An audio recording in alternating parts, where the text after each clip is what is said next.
It's run and go. Is it really? Hi, boys and girls. Uncle Rippy's here to show you how to keep from hurting your back, okay?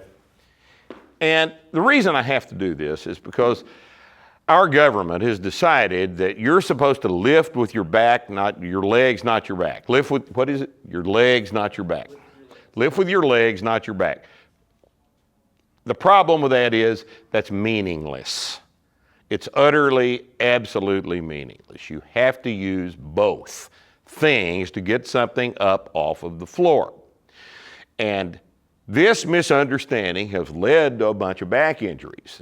In an attempt to tell you what to do, they've gotten you hurt.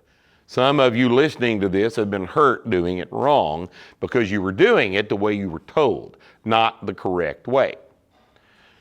When you pick a load up off of the ground, the most important thing that can happen is that your spine be held in a constant position. Don't wiggle your back around while you're moving a load. And by that I mean don't change the intervertebral relationships that exist when the load comes up off of the ground. When we deadlift, you're all familiar with the fact that the spine is in extension, and it's held in extension by the back muscles, and that extended position is reinforced by the abdominals on the other side of the spine.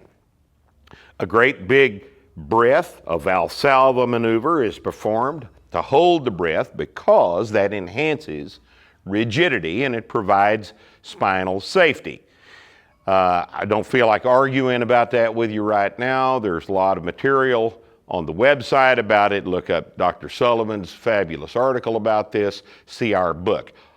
Take a big breath and hold it. If you think you're going to die if you do this, don't ever pick anything up, okay? Because you are going to hurt yourself if you don't hold your breath when you pick up a big load, because the rigidity of the spine is the critical thing that keeps you from hurting your back. Now, depending on the shape of the load, you may be able to get your spine into an extended position like you can with a barbell, or an awkward load, which will be lighter than a barbell because it's inefficient to pick it up this way, will often require that your spine be placed in flexion. Flexion is okay as long as it doesn't move in rotation during the load, right? Spinal flexion is the position in which strong men pick up stones because they cannot get in position to pick up a stone, a big, awkward, non-ergonometric thing that is not as friendly as a barbell in any other position except spinal flexion. But it's okay. They don't hurt their backs because A, they're very strong, and B, they don't move in flexion. Flexion is not the problem. Motion within the spine is the problem. If you don't move in flexion, your spine will be just fine. And the reason you know this is because the vast majority of every member of the human race has picked up an awkward object in the wrong back position hundreds of thousands of times throughout their lives and have not hurt their back. Okay? The problem comes when you handle loads that should be handled with a secure back position and incorporated rotation into the back movement itself. When you pick something up off of the ground, the rotation must take place at the feet, as opposed to, that's how you hurt your back. Some of our friends at the government have finally figured out that you need to be closer to the load to pick it up. The reason for this is obviously that your center of balance is the middle of your feet. The closer you can get, the center of mass of the object being picked up to the center of balance in the middle of your feet, the more efficient the load handling will be. So, what they're now telling you to do is get as close as possible to the load. So Chase is going to take a little wider stance so that you can come forward a little bit. And this is going to be the recommended position that he's going to pick the load up in. However, note the back angle. In fact, they usually illustrate arms kind of out in front of you like this. Now, pick that load up, all right? This is the way they want you to do it, all right? And set it back down. Note the problem.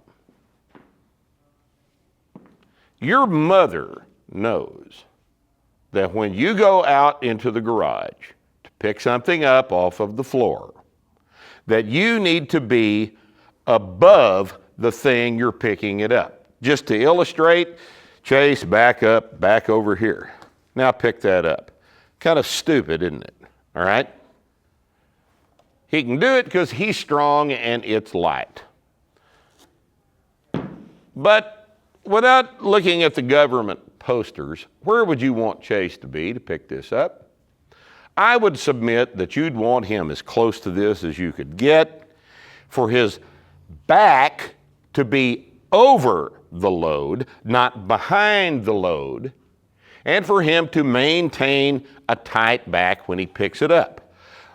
Closer, like this. Now, the problem is that every one of the posters illustrates this position for the back instead of this position for the back. You'll notice by comparing these two movements that if he is out over the load, if his upper body is out over the load, that he can pick it straight up with arms closer to the middle of his foot. The thing handling the load is closer to the balance point in the middle of the foot if he is out over the box as opposed to behind the box. So, boys and girls, whether your back is in extension or in flexion, you can pick up the load safely, but you have to pay attention to the simple physics of the movement pattern. Your center of mass must be over that of the load you're handling. And this is the only way to handle it efficiently. The best way to handle it safely is to keep your spine still, whether it's in extension or in flexion. And any rotation with the load must happen at the feet, not within your back or from the hips. Back injuries account for more lost work hours every year than any other single factor. When you handle stuff correctly at work and handle stuff correctly at home, you're far less likely to hurt your back. Keep these principles in mind and you'll be a lot safer when you move weights around. Thanks.